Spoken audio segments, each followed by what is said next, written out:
Então vamos dar sequência. Bom, pessoal, bem-vindos. Hoje temos Fernanda da NK, Fernanda Latrônico, né? Isso. Da NK Consultoria, com uma super novidade no final para contar. Não vou contar. Retribuindo dinheiro, não é isso? Novidade? Serei a última a sair da sala, novidade no final. Ai, mas bem-vinda, Fernanda. Muito obrigada por ter aceitado esse convite. Um momento em que esse seu conhecimento vai nos ajudar muito. Eu acredito que antes já era muito importante entender de finanças, agora muito mais. Sim, e é isso, verdade. Te dou as palavras para você começar. Bem-vinda. Legal. Bom, gente, boa noite. Para quem não me conhece, então, eu sou a Fernanda, eu sou da NK Consultoria. E eu venho participando do grupo do MEX desde o ano passado, o máximo que eu consigo. Normalmente, as quartas-feiras eram as reuniões mesmo, né? E sempre achei bem interessante a dinâmica toda do grupo. E já aprendi muito, então acho que agora eu consigo compartilhar um pouco do conhecimento que eu tive. Quando a Ângela me chamou, né, a gente para bolar essa palestra, a gente conversou bastante para ver o que era mais interessante nesse momento. E a gente pensou muito em tratar sobre as incertezas que a gente está passando. Só que para a gente chegar nos insights que são importantes para a gente passar desse momento de incerteza com um pouco mais de certeza, eu precisava construir, de certa forma, um raciocínio com vocês. Então, eu vou construir o raciocínio para a gente chegar na lista certeira das incertezas que a gente precisa matar para a gente conseguir passar por essa fase com a mente um pouco mais tranquila, né? Tentando, pelo menos, passar com a mente um pouquinho mais tranquila. Eu vou compartilhar aqui minha tela, então.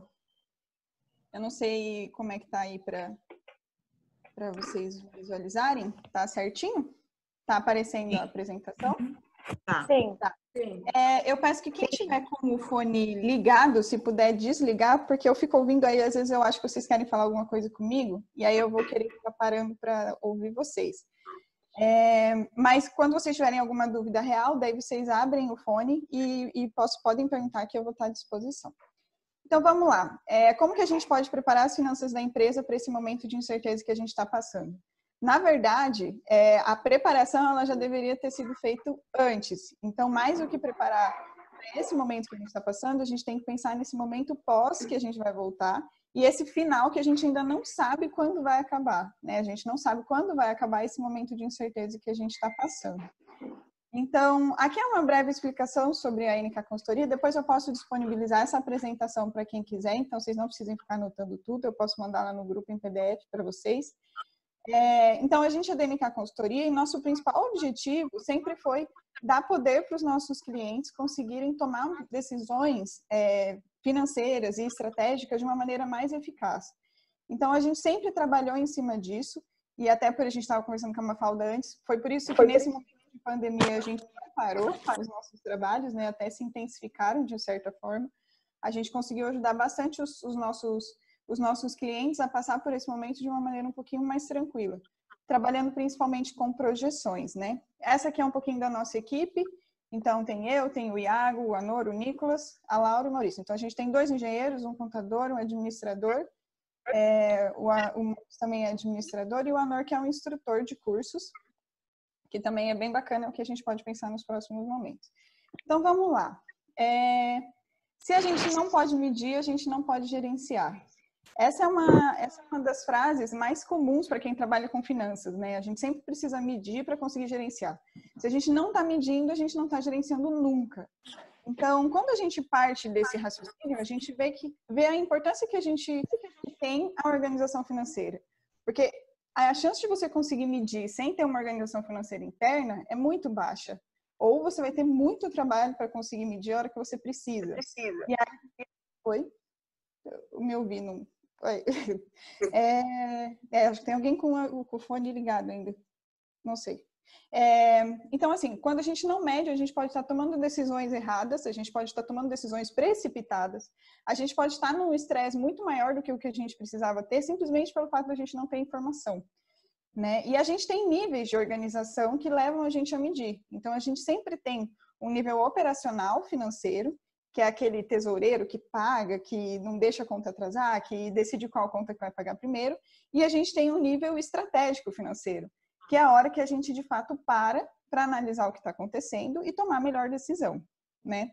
Então, hoje a gente vai começar um pouquinho com o operacional para chegar no estratégico, que é onde a gente precisa melhorar e atingir um melhor ponto para a gente passar por essas incertezas de uma maneira um pouquinho mais fácil. Mas mais do que medir, a gente precisa medir certo, né? A gente vê que algumas empresas tomam muitas, ou não têm a informação, ou trabalham com informações muito erradas. Então, a gente precisa tomar muito cuidado, e tem duas hoje continhas que a gente vai ter que fazer de certa forma aqui, para ver se a gente está fazendo as contas certas dentro da nossa empresa. Porque quando a gente voltar, agora que já tem muitas operações voltando, a gente vai ter que tomar algumas decisões de meta, de desconto, e como que a gente vai fazer essa conta certa, né? Tipo, como que a gente analisa e calcula da maneira certa para a gente passar sem ter grandes problemas. Então, hoje, a gente tem algumas formas de controle financeiro que a gente pode recomendar ou que existem no mercado. Tem algumas empresas que anotam no caderninho, que todo dia chegam lá e anotam a venda que teve, os gastos que teve. Tem algumas empresas que utilizam planilha. A gente recomenda muito a utilização de planilha, porque às vezes o sistema para a gente é uma coisa um pouquinho difícil de trabalhar. Às vezes o sistema ele é um ótimo input, mas ele é um péssimo output. Ou seja, você pega o sistema, você coloca todas as informações lá, mas na hora que você precisa tirar um relatório do sistema para tomar decisão, você não consegue encontrar essa informação. Então, analisar o sistema que vocês estão utilizando hoje, ele é um ponto crucial para a gente conseguir saber se vocês estão com o melhor sistema mesmo. Tipo, quando você quer tirar um relatório de vendas, você consegue tirar um relatório de vendas por produto, por cliente? Você consegue filtrar, né? Você consegue trabalhar essa informação? E uma outra fonte de informação é o contador. Para muitas empresas, o contador acaba não sendo a melhor fonte de informação pelo fato dela estar muito longe da realidade gerencial das empresas, né? Ou pela emissão de notas, ou pelo fluxo de caixa, acaba não batendo. Mas tem um ponto que é muito importante dentro disso tudo. Se hoje você utiliza o caderninho não é uma opção viável nesse momento para a gente trabalhar.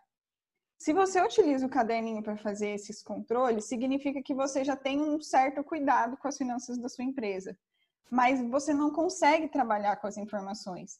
Então, ele não é um bom meio para a gente controlar as finanças de uma empresa.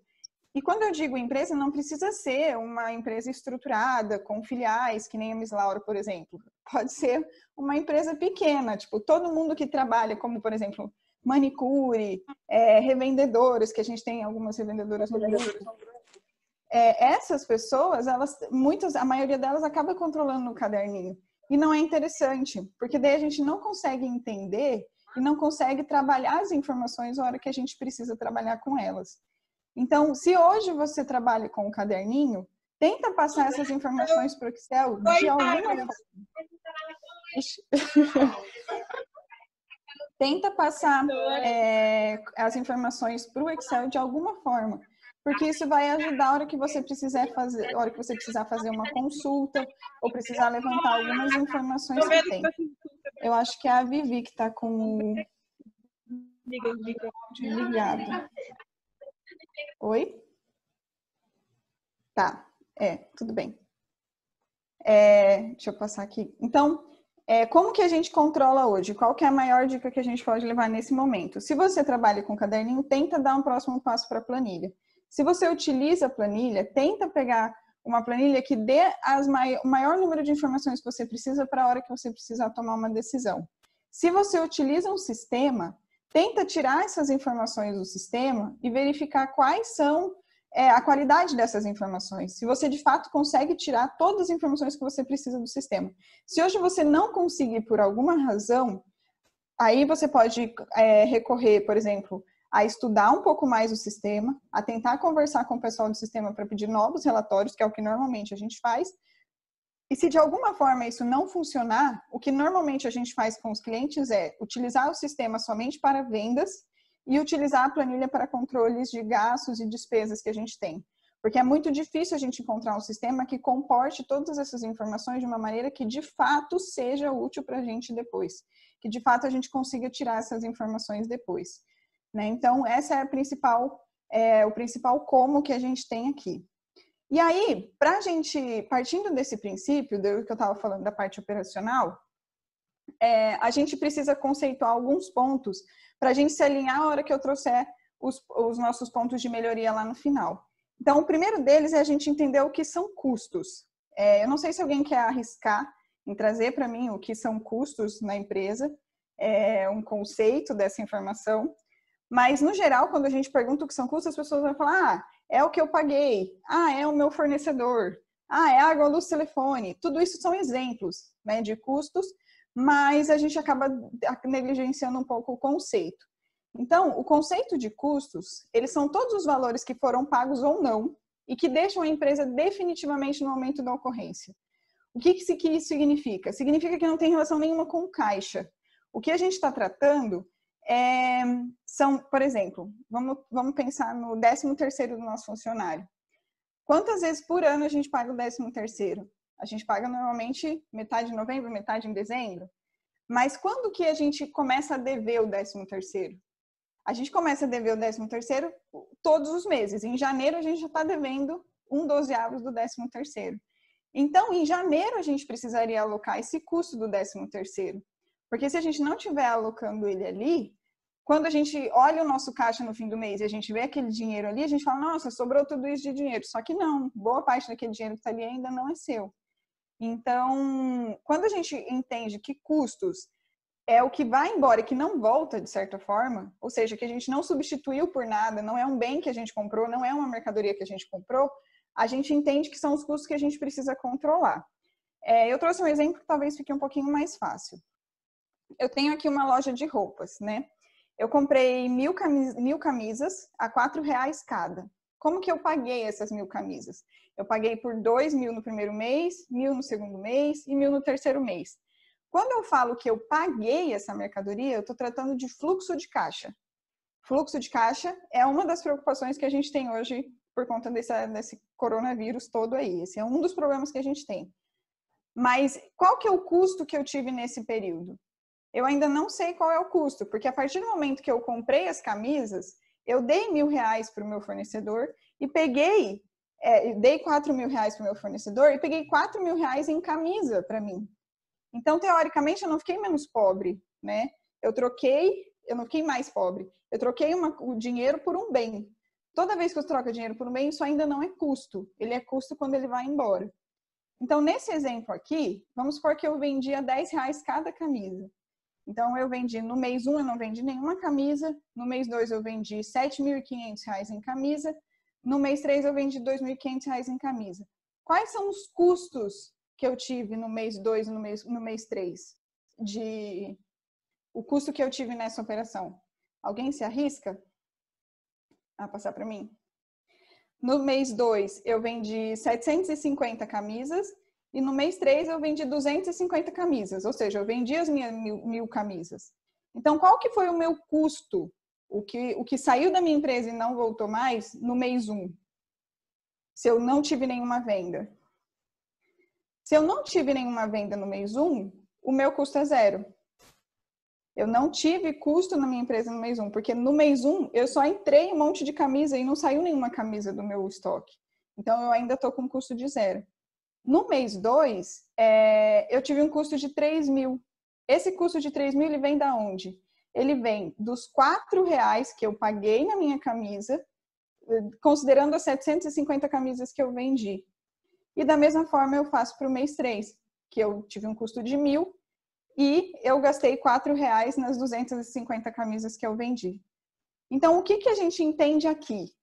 Que nessa primeira parte que a gente estava falando aqui, a gente estava falando de caixa. Então, isso é uma coisa que hoje está sendo prejudicada nesse momento de incerteza, porque a gente não tem mais movimentação de dinheiro na nossa empresa. Né? Muitas empresas ficaram sem caixa, ficaram sem dinheiro, ficaram sem conseguir fazer uma operação. A gente não sabe quantas dessas empresas tiveram prejuízo, porque o prejuízo ele vem a partir do momento que a gente considera os custos e não o que a gente pagou. Então, pode ser que esse mês você não tenha pago muitas das suas contas, por exemplo, mas isso significa que você teve, se o seu caixa terminar positivo, isso significa que você teve lucro? Se você ficou devendo muitas coisas nesse mês, você não teve lucro ainda. né? Porque você vai ter que pagar essas contas que você deixou em aberto esse mês. Então, essa divisão de raciocínio, talvez ela seja um pouco difícil quando a gente trata de poucos exemplos assim, mas ela é crucial para a gente dividir a nossa cabeça em duas formas diferentes de ver as coisas. A gente sempre precisa analisar uma empresa através do caixa e através da competência. O caixa é a movimentação de dinheiro, ela é um reflexo do nosso extrato, e a competência é onde a gente consegue apurar o lucro. Então, se eu tentasse pegar aqui os 750 e substituísse só os R$1.000, eu ia achar que meu custo no mês 2 foi R$1.000 em camisa, porque foi isso que eu paguei para o meu fornecedor. Mas não foi, foram R$3.000. Eu vou ter que repor essas camisas que eu vendi. Então, essas diferenças fazem a gente identificar o problema real para dar uma solução real. Porque quando a gente tem um problema de caixa, normalmente a gente injeta dinheiro e resolve o problema de caixa. Quando a gente tem um problema de lucro, a gente tem ou um custo fixo muito alto ou a gente está tendo uma margem muito baixa. Então, são problemas diferentes que a gente tem soluções diferentes. Tem um outro exemplo aqui de investimento. Então, eu tenho um terreno que eu visualizei, que eu quero comprar, e o parcelamento do terreno é 1.000, né? Qual que é o meu custo nessa operação? Quando eu compro um terreno de 300 mil, parcelado em 3 vezes, sem juros. Eu não tenho custo nenhum, né? Porque eu peguei os meus 300 mil reais e eu substituí por um terreno que valia 300 mil reais. Então, eu não tive custo nenhum nessa operação. É diferente de se eu pegar um terreno que vale 300 mil reais, parcelar ele em 3 meses, mas acabar pagando juros. Quando eu pago juros, eu tenho o custo da operação. E esse custo é exatamente os juros. Então, aqui eu tive 36 mil de juros, 12, 12, 12. Né? Isso ajuda a gente a perceber a importância do dinheiro no tempo. Eu não sei quantas de vocês já pararam para pensar que é muito mais interessante você ter dinheiro hoje do que você ter dinheiro amanhã, né? Então, quando eu pergunto assim, você quer ganhar 1 milhão hoje ou você quer ganhar 1 milhão ano que vem? Com certeza, a grande maioria de vocês vai falar que quer ganhar 1 milhão hoje, né? Mas se eu falar, você quer ganhar 1 milhão hoje ou 1 milhão e 200 ano que vem?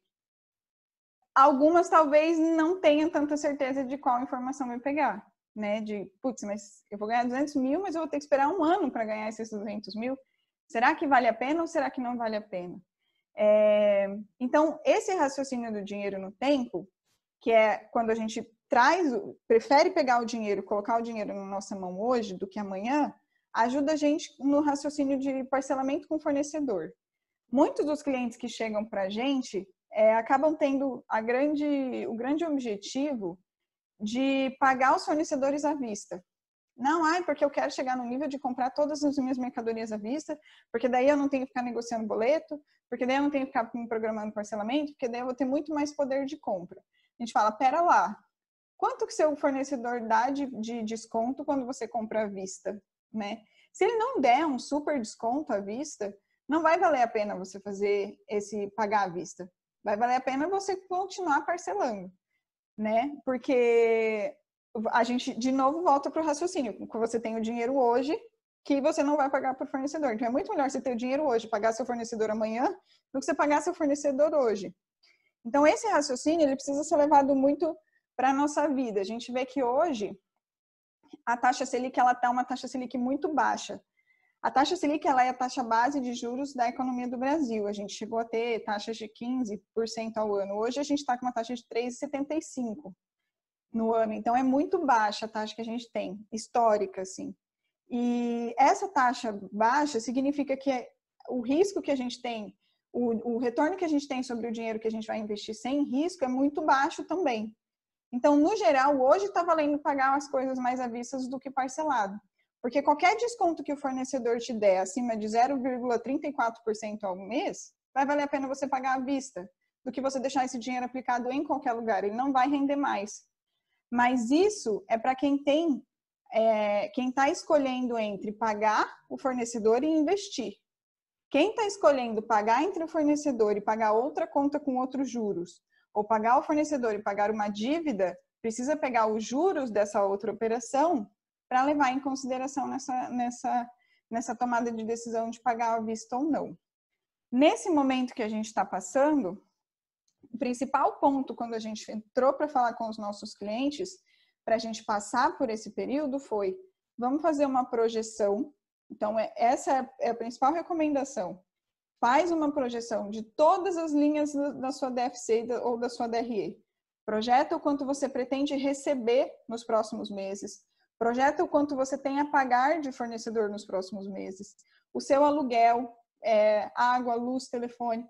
Projeta 100% da sua operação. A gente viu que, como muitos dos nossos clientes não faziam antecipação de cartão de crédito, muitos deles teriam a receber nos próximos meses suficiente que não precisariam pegar nenhum empréstimo diferente se conseguissem negociar algumas contas específicas.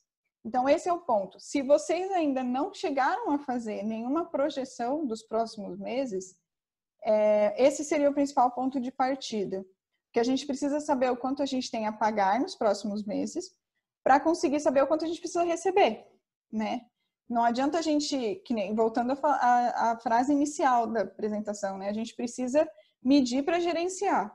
Então, eu vi algumas palestras e algumas recomendações, assim, das lives, das muitas lives que estão online aí, de alguém falando assim: ah, não, se você tem a receber no cartão de crédito, antecipa tudo agora, porque o crédito vai ficar caro. Essa não é uma recomendação nossa. Tipo, pra gente, o que a gente está falando faz a conta primeiro para ver o quanto você precisa.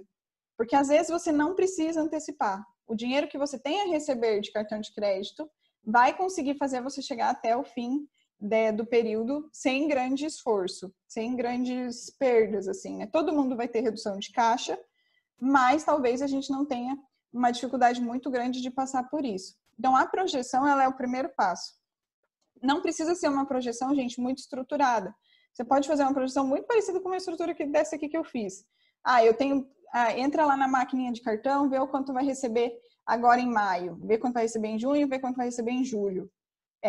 Coloca mais uma linha do quanto você pretende vender nesses meses, né? Porque a gente agora está tendo uma retomada, é possível que consiga vender algumas coisas.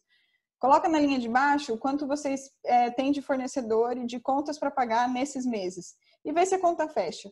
Se a conta não fechar, verifica se vocês têm a possibilidade de negociar com algum fornecedor.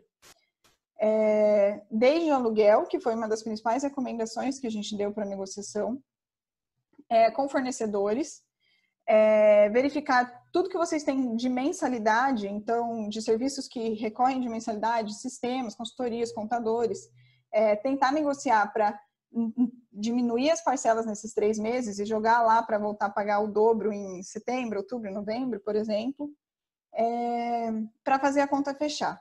Se a conta não fechar, a gente vai ter que pegar uma dívida, né? E nesse momento, a dívida ela pode ser a pior decisão que a gente tem para tomar. Por quê? Porque a gente tem que fazer essa conta muito certinha. Toda vez que a gente fala de dívida, tem uma certa mentalidade que a gente sempre fala: não, eu vou procurar a dívida com o menor juros possível. Nesse momento, talvez não seja o que você precisa. Talvez nesse momento o que você precisa seja uma dívida com a menor parcela. Porque não adianta você pegar uma dívida que depois você não consiga pagar a parcela. Isso vai virar uma bola de neve muito maior do que o que você tem hoje. Um problema muito maior do que o que você tem hoje. Então, fazendo a projeção, você vai chegar num nível de ter a informação de qual é a sua capacidade de pagamento de dívida. Tendo essa informação de capacidade de pagamento de dívida, a procura pelo empréstimo deve ser por um empréstimo que caiba nessa parcela, independente dos juros. Lógico, se você tiver 2 empréstimos com a mesma parcela, você vai escolher o empréstimo que tem o menor juros, né? Mas a gente não precisa caçar, porque às vezes a gente vai pegar um empréstimo que tem um juro super baixo, tem um juro, sei lá, de 1% ao mês, ou de 0,95%, ou de 0,85% ao mês. Só que a parcela é de R$5.000, porque o prazo é curto e não vai adiantar. Daqui a pouco você vai ter que pegar outro empréstimo para resolver o problema que você iniciou. Então, essas são as 2 recomendações que a gente tem quando a gente trata de fluxo de caixa. Aqui eu trouxe uma questão de conceito que é bem interessante na hora que vocês forem fazer o levantamento dos custos das empresas de vocês. A gente sempre divide os custos em custos fixos e custos variáveis. Os custos fixos, eles são aqueles custos que não têm relação com a venda. Ou seja, nesse último mês que vocês ficaram parados, muito provavelmente todos eles aconteceram, né? Aluguel, água, luz, telefone, mesmo que tenha reduzido, por exemplo, a luz ou o telefone, eles aconteceram, né? Então, eles acontecem independente de você vender ou não.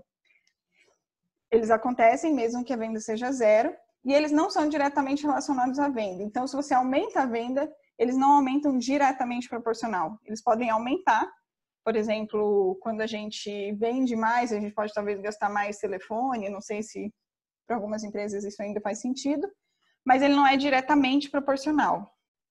Ele é escrito normalmente em valor, né? Então a gente soma mesmo os valores, aluguel foi tanto, a média de luz é tanto. E eles podem variar de um mês para o outro. Então, normalmente, a gente tem algumas contas que variam, né? De um mês para o outro o valor, como água, luz, que a gente tem um aumento muito grande no verão e depois a gente baixa um pouco no inverno. O telefone, que a gente... Hoje é mais difícil porque os pacotes de telefone são um pouquinho mais fechados, mas eles podem variar, né? O que são, então, os custos variáveis? Eles dependem da venda para existir. Eles só ocorrem se ocorre a venda.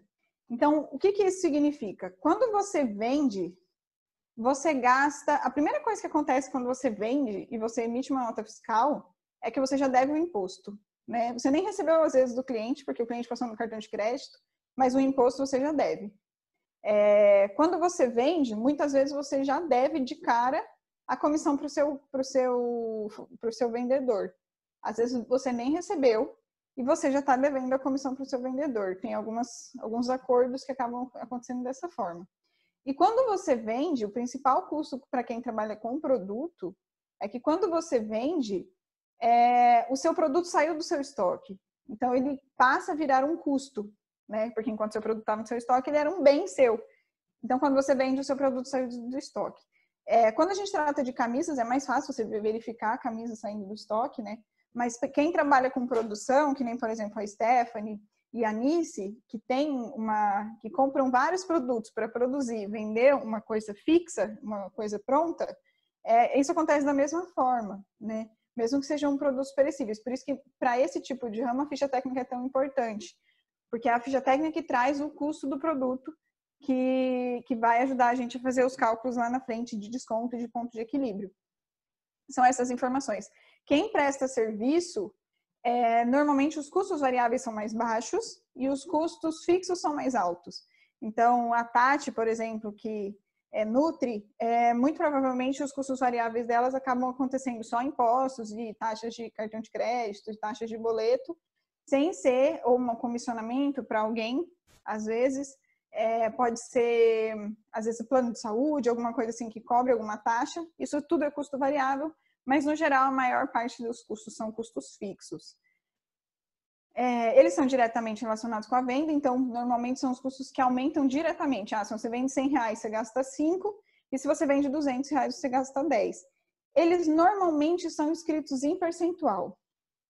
Então, assim, o imposto, normalmente, normalmente não, né? É um percentual, a comissão é um percentual, e o custo da sua mercadoria, embora você não consiga enxergar de cara que é um percentual, quando você compra uma camisa por R$100 e você vai lá e coloca o seu markup de 2, você já está colocando uma porcentagem em cima do custo dela. Então, ele também acaba virando um percentual no fim. E ele tende a não variar. É muito difícil a gente mudar o markup do nosso produto, a não ser que a gente passe por uma promoção. É muito difícil os impostos e as comissões que a gente paga para os nossos vendedores mudarem, porque são acordos difíceis da gente mudar. Máquinas de taxas de cartão também é bem difícil da gente mudar. Então, no geral, eles acabam não variando muito de um mês para o outro. E aí eu trouxe um exercício. Eu até perguntei para a Ângela se eu podia trazer, então, se vocês não quiserem fazer, a culpa é dela. Eu trouxe aqui um exemplo que é para ficar um pouco mais fácil da importância de todas essas informações para a gente tomar uma decisão. Vamos supor aqui que a gente tem, então, uma loja de tênis e a gente tem um custo fixo de R$19.307,31. O custo vai, ou seja, os custos que acontecem independente da gente vender ou não. Os custos variáveis que a gente tem, eles, nesse mês específico, deram 92.407 e representam 87,17% do faturamento. O faturamento dessa empresa foi 106.080 e eu tive um prejuízo, né, um lucro negativo de 5.071. Eu compro cada sapato por R$110 e eu vendo cada sapato por 272. Atualmente eu vendo 390 produtos por mês, que dá aquele faturamento que eu tenho ali. Quantos pares eu preciso vender a mais para zerar o prejuízo atual da minha empresa? Como que vocês fariam essa conta? Alguém quer arriscar, por favor? Não. Eu não consigo ver as pessoinhas aqui. Vou ligar o microfone só para interagir. Eu precisaria de mais tempo aqui para fazer essa conta, mas só uma análise, assim, não sei se eu estou certa ou estou errada, tem que analisar o percentual de lucro que ela tem ali para poder multiplicar pelo total de sapatos para conseguir que a venda seja muito maior do que esse valor, né? Para suprir, mais ou menos isso. Isso. Mas você dividiria esse 5.701, que é o nosso prejuízo, por 272? Alguém faria isso, que é o preço de venda? Eu acho que tem que ser pelo preço do custo. Você dividiria por 170, então. Isso. Essas são duas contas que normalmente a gente faz, que normalmente são as contas sugeridas. Então, se a gente dividir o 570 por 170, que é o custo do produto, vamos ver aqui quanto a gente teria que faturar mais. 5.601 dividido por 170.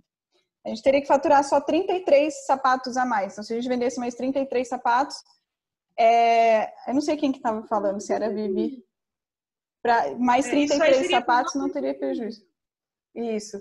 Então, se hoje a gente vende 390, se eu vendesse 390 mais os 33, com 423 eu já teria lucro, segundo essa conta, né? E se eu dividisse pelo preço... Ângela, você chegou em outra conta aí?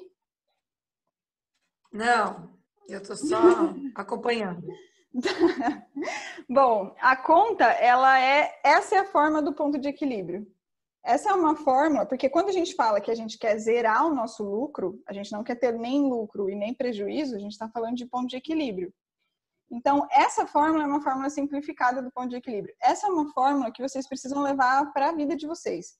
Porque o ponto de equilíbrio ele pode ser usado mensalmente, o ponto de equilíbrio ele pode ser usado diariamente, semanalmente, ele pode, como a gente vai ver daqui para frente, ele pode estabelecer metas para a nossa equipe. Então, quando a gente tem a certeza do nosso ponto de equilíbrio, isso dá uma tranquilidade muito grande para a gente, né? A gente viu quando a gente projetou para os nossos clientes, que os clientes que sabiam do ponto de equilíbrio deles e que viram que mesmo que o faturamento caísse pela metade, se a gente deixasse de pagar algumas contas, o ponto de equilíbrio ia ser batido, isso deu um conforto muito grande de cara, né? Então, essa é a fórmula. Então, vocês vão pegar todos os custos fixos que a empresa de vocês tem e dividir por 1 menos o custo variável. Lembra que o custo variável, eu falei que normalmente ele vem em percentual, né? Aqui a gente trouxe no exemplo 87,17%. Então, aqui eu colocaria o custo fixo dos 19.000 em cima e dividiria por 1 menos 0,8717. Essa conta vai chegar em 19.000 dividido por 0,1283 e eu teria que vender, então o ponto de equilíbrio da minha empresa é 150.000, ou seja, 554 pares de sapato. Hoje eu estou vendendo 106 com 390. Eu teria que vender 164 pares a mais, muito mais do que os 33 daquela conta que a gente fez ali atrás. Então você vê que quando a gente faz a conta certa, a gente entra numa realidade correta, né? Que é o que a gente estava falando. Não adianta a gente medir, não adianta a gente só fazer conta. A gente precisa fazer a conta do jeito certo. Porque imagina se você, gestor, toma a decisão de, beleza, time, vamos lá, falta só 33 pares para a gente bater a nossa meta. E aí para a gente zerar o nosso prejuízo. E aí você vende os 33 pares e continua com prejuízo. que você vai falar para a sua equipe, né? Então, essa conta ela precisa ser feita de uma maneira muito, muito certa. Então, a gente vê que os 164 pares, isso representa R$44 mil a mais de venda. Ou seja, a gente precisa vender R$44 mil só para gerar um prejuízo de 5 mil. E é o que normalmente acontece com empresas de varejo. Essa normalmente é a conta de varejo. O custo variável acaba, na maioria das empresas de varejo, acaba não batendo 87%, mas acaba batendo uns 50%, 60%. Então, quando você vende um produto, já tem vários custos que acontecem ali que você precisa considerar. Que você não pode pegar só o seu resultado negativo e dividir pelo seu preço médio de venda para tentar fazer a conta chegar na conta certa. A gente precisa seguir todo esse caminho para chegar no valor correto. Esse ponto de equilíbrio ele pode ser usado como meta.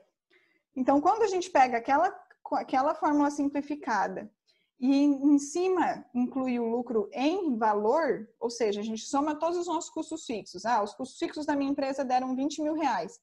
Eu estou somando mais R$5 mil que eu quero ter de lucro e divido pela mesma fórmula, eu tenho uma meta, é um ponto de equilíbrio que eu tenho um lucro de R$5 mil. Então, é assim que se coloca a meta. Toda vez que você olha para o seu estoque e coloca uma meta com base no seu estoque, ou você olha para a sua equipe e coloca uma meta olhando para a sua equipe única e exclusivamente, a chance de você estar colocando uma meta errada é muito grande. A gente precisa olhar para os números, perguntar para os nossos sócios o quanto a gente quer ganhar por mês, fazer um levantamento dos nossos custos fixos, fazer um levantamento dos nossos custos variáveis, aí a gente chega na meta. Daí a gente olha para a nossa equipe e fala, a nossa equipe vai conseguir chegar nessa meta? Ou a gente vai ter que reduzir a nossa perspectiva de lucro que a gente tem, né? Então, essa daqui é uma forma da gente fazer a nossa meta. Outra forma da gente fazer a meta é que algumas empresas preferem colocar o lucro em percentual. Então, não fala, eu quero ganhar R$5 mil por mês. A pessoa acaba falando, eu quero ganhar 20% de lucro, né? Eu quero ter 20% de lucro, que é normalmente, por exemplo, o lucro do setor de alimentos, né? O setor de alimentos acaba ficando mais ou menos em 20%, é o esperado. Dependendo se não é produção de fábrica, assim, atendimento ao público final mesmo. E essa pode ser a sua meta também. Eu, particularmente, prefiro tratar sempre do lucro em valor, porque isso fica mais palpável até para os planejamentos da vida dos sócios. Isso acaba ajudando um pouco mais, fica um pouco mais plausível, mais próximo.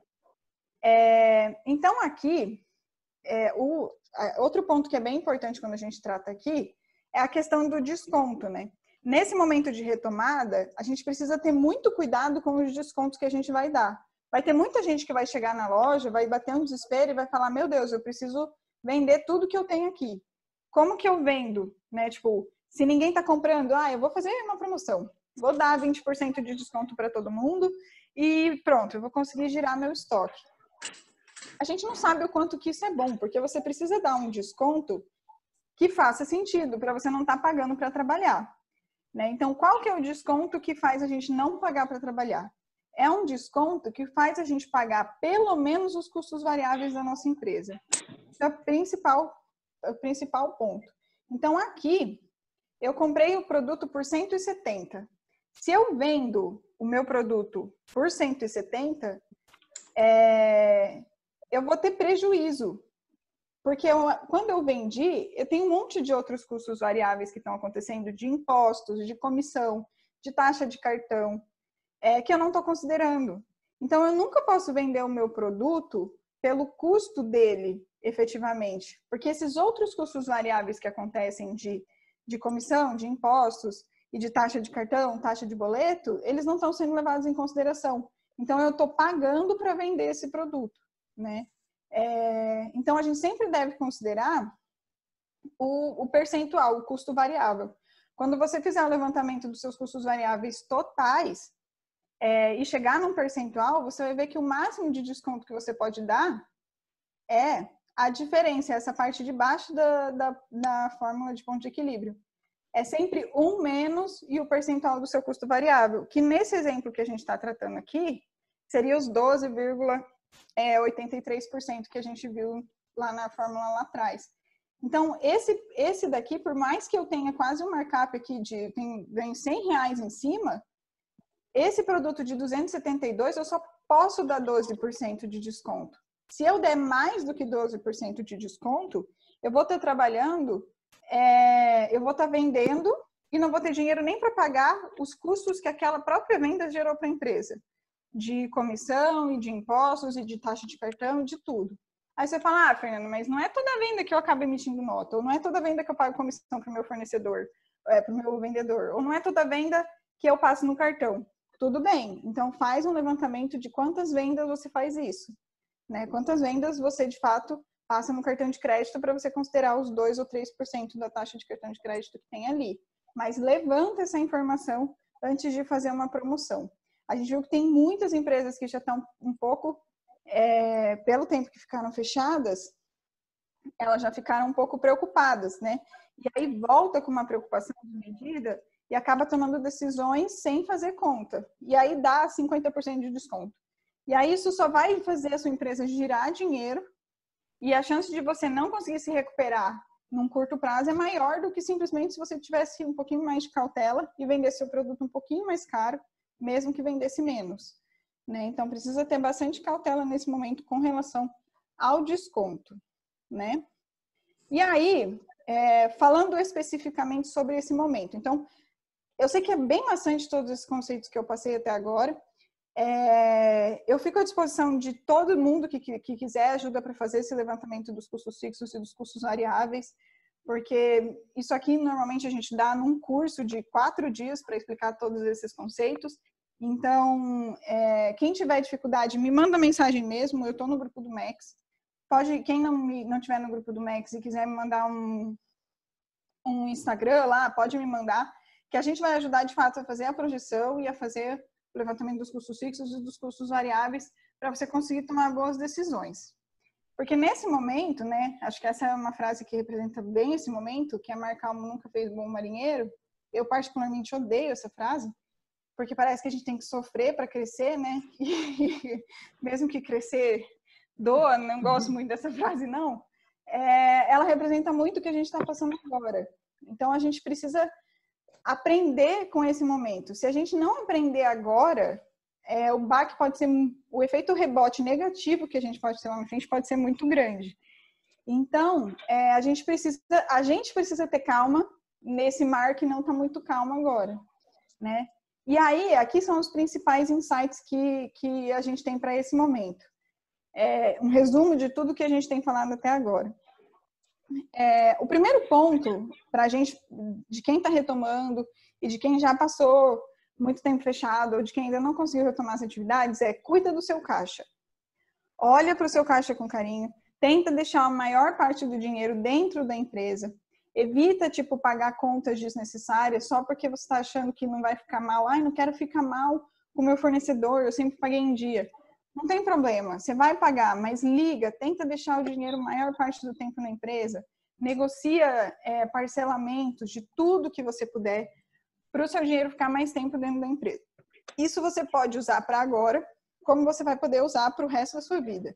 Toda vez que, inclusive, por exemplo, você for comprar uma roupa em algum lugar e a pessoa você perguntar se tem desconto à vista, a pessoa falar que não, a minha principal pergunta é sempre essa: tem desconto à vista? Não, não tem. Então dá para parcelar em quantas vezes? Dá para parcelar em 3 vezes. Então parcela em 3 vezes. Porque não tem porquê eu pagar uma coisa à vista inteira agora se eu não tenho desconto, né? Eu sempre vou parcelar.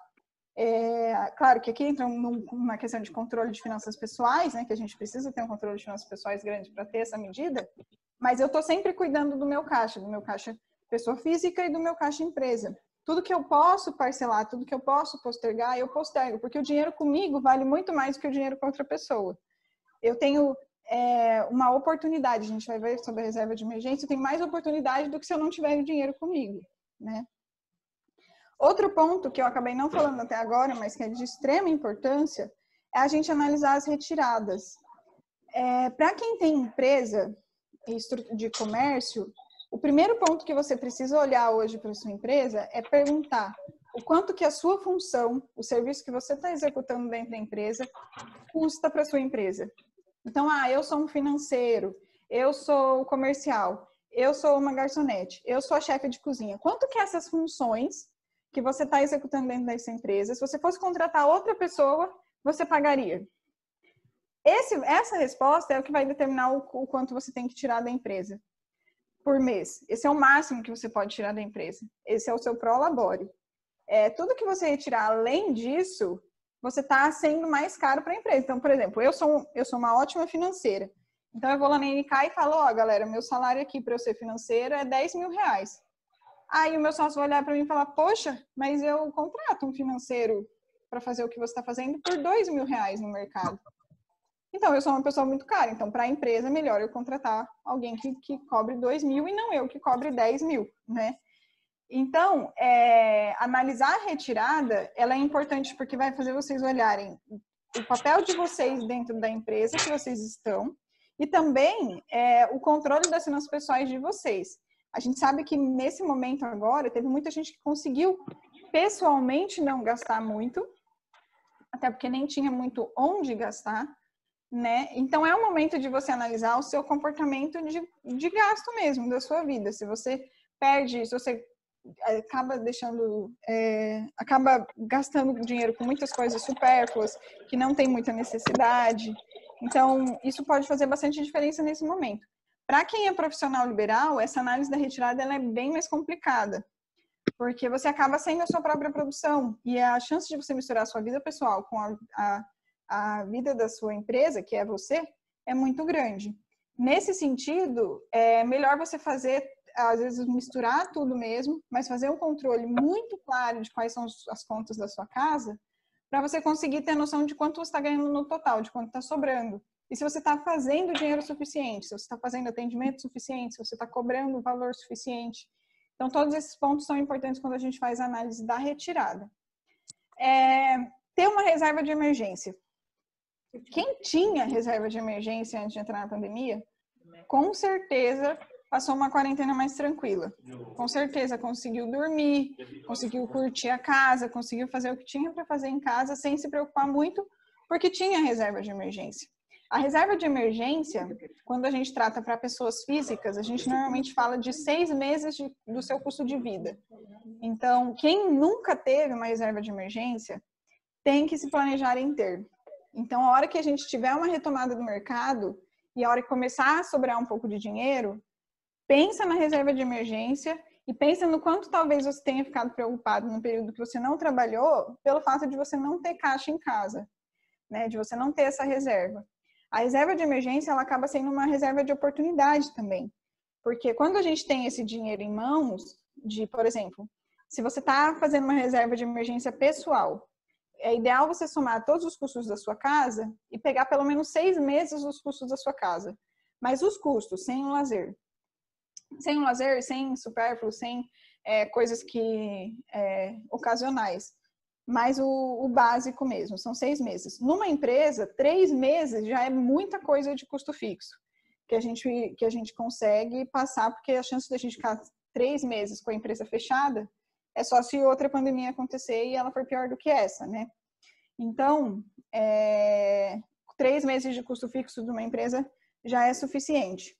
E aí, a partir do momento que a gente voltar e que a gente estiver recebendo alguma coisa, cuidar com a reserva de emergência é o principal ponto, porque isso vai te dar mais tranquilidade nas decisões. Toda vez que a gente fala assim, a gente fala muito isso principalmente de acordos de sócios, ou quando a gente vai tomar decisão e o dinheiro está na mesa, ou o dinheiro não está na mesa e a gente precisava do dinheiro na mesa, a gente normalmente toma decisões muito mais passionais do que racionais, porque a gente deixou o desespero bater na gente.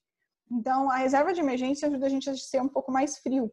Então, quem nunca teve o costume de fazer, ou sempre trabalhou, girando muito dinheiro, mas sem deixar um dinheiro separado num lugar e falar, não, isso aqui é só se acontecer alguma coisa muito séria. Quem ainda não tinha essa política, é interessante implantar, mesmo nesse momento de retomada.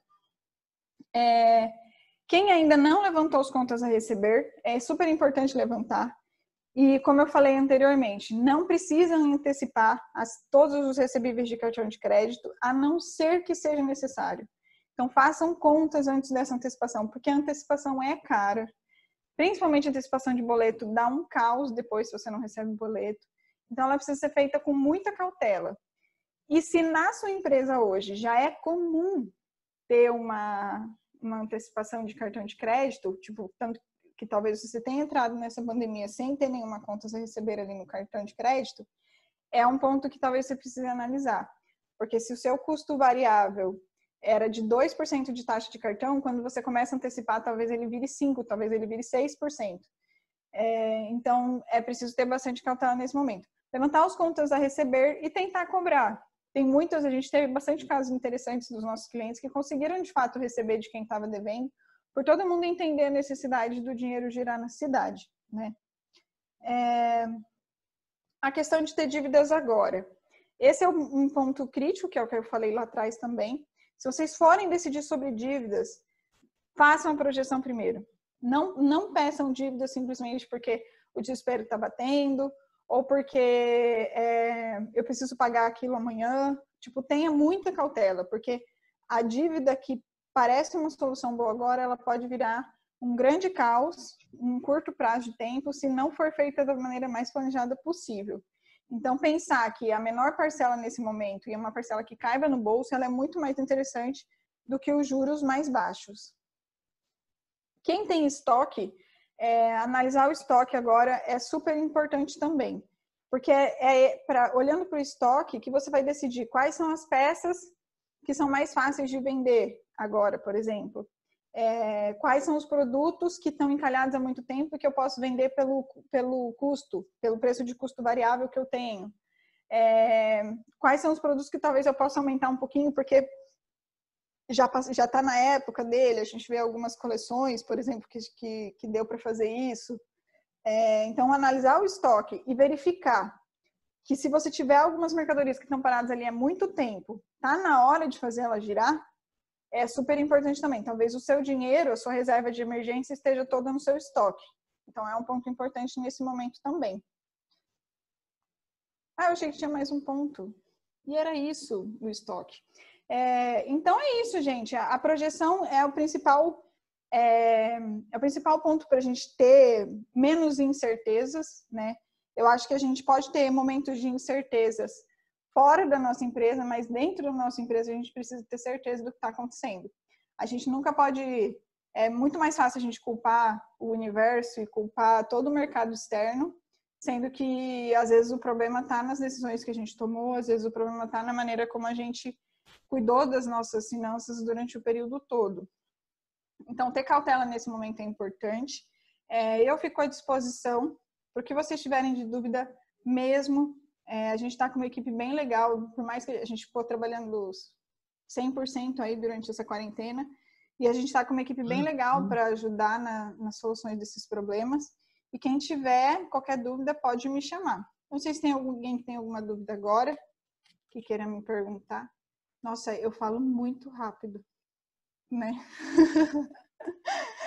Mas é isso, gente. Alguma dúvida? Alguém tem algum ponto, alguma coisa para falar? Achei legal, bem interessante. Todas as dicas, as observações são bem importantes mesmo. Que bom. Eu deixo aqui a página da NK, o Instagram também, se vocês quiserem acompanhar as nossas redes sociais lá. E fico à disposição de vocês mesmos, meninas. Tipo, para todo mundo que tiver qualquer dúvida nesse caminho, para tentar reduzir um pouco essas incertezas aí que a gente tem, estou à disposição. Ok. Hoje nós retornamos ao trabalho também aqui no shopping. Começou devagarinho, poucas lojas abertas. Mas abriu? Não sabia que tinha aberto. Abriu hoje, mas tem poucas lojas abertas. Mas até o final do mês, todas estarão já funcionando. Legal. Que bom. É um tempo de retomada mesmo que a gente tem que ter, né? Isso. Fernanda, Oi. É a Fabrícia que está falando. Depois você me ajuda a fazer essa análise dos custos fixos e variáveis? Com certeza. Porque como eu trabalho com serviço... Psicóloga? Oi, Fabrícia, tudo bem? Eu não consegui colocar minha foto. Não tem problema. Me manda um WhatsApp que eu te ajudo nesse levantamento, sim. A gente tem algumas planilhas de modelo que pode já dar um direcionamento. Daí você preenche, depois a gente faz essa conta. Porque para serviço a conta é um pouquinho diferente mesmo, né? A gente tem muito mais custo fixo do que custo variável. Isso ajuda no momento que a gente está vendendo mais, mas no momento que a gente para, isso prejudica muito, né? Porque a gente tem bastante... Essa questão também de valores, né? O que faz, abaixa, dá desconto, assim, não tem... você faz muito uns combinados, né? Alguns pacotes para pacientes, mas agora eu estou bem perdida, assim, de como fazer, né? Então, é mais nesse sentido tem muita mesmo. coisa de preço que também é estratégia comercial, né? Então, a gente vai sempre quando a gente trata com a parte financeira e estratégica, a gente vai no limite de tipo, esse é o preço mínimo e esse é o preço que a gente acredita que é interessante. Mas o comercial, muitas vezes, é o que dita, né? Porque às vezes eu falo, esse é o seu preço mínimo, é R$500 a consulta. Aí você fala, Fernanda, é impossível, não tem como cobrar 500. Né? Então, a gente começa a conversar em cima dessas informações. Mas me manda um WhatsApp, que daí eu monto uma planilha para você, e aí você preenche, e aí a gente vai fazer a conta depois. Obrigadão, então. Fernanda, muito obrigada, viu? Foi muito boa. Ai, que bom. É meio ruim fazer... Adorei. Já tive vários insights aqui para colocar dentro da minha rotina, que são várias. Ai, que bom. É meio ruim fazer por Zoom, porque eu não consigo ver a resposta de vocês, né? Aí eu não sei se ficou muita gente com muita dúvida. Tira a tela, Fernanda, que daí agora você consegue ver. É verdade. Foi bem claro, Fernanda. Deu uma noção muito boa, assim, do que a gente tem que prestar atenção no trabalho que a gente desenvolve. Adorei. Que bom. Agora que eu vi que tinha mensagem aqui, eu não estava vendo. Eu preciso saber mexer mais nesse Zoom aqui. É a Nádia que fica falando sem parar essa mensagem aí. É verdade. Não, legal, gente. Bom, eu fico à disposição. Qualquer coisa que vocês precisarem, eu estou aqui. Muito obrigada. Eu quero falar de agradecer que você trouxe tanto conhecimento. E está na minha lista ainda, está no meu sonho de consumo, fechar com a NK. Está com a proposta na mesa. Não fecho com ninguém. Estou esperando a minha vez de fechar com a NK, de ter esses números assim, feitos por especialista mesmo. Sim, dá muita tranquilidade. A gente fala que no fim o que a gente vende é tranquilidade, porque ter as informações na mão para tomar decisão, principalmente nesse momento, faz muita diferença. Né? Verdade. Sim.